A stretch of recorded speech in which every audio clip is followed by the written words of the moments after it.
ঘরে cylinder gas blast হলে নতুন বউ মারা গেছে, পুকুরে পড়ে মারা গেলে নতুন বউ মারা গেছে, যে বউটা যৌতুক দেওয়ার কথা ছিল যৌতুক দিতে পারে নাই,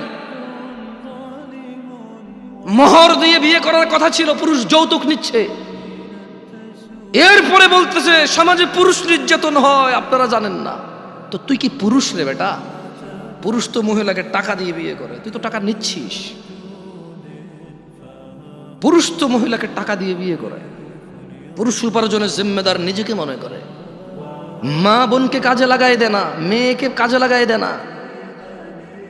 পুরুষ মর্যাদা সম্পন্ন হয়, বলবে 3 বেলা খাবো, না পারলে 2, না পারলে 1,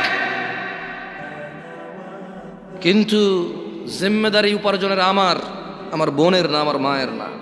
যদি করে মুসলমান মেয়ে কোনো হারাম কিছু নাই, মহিলা কাজ হতে পারে।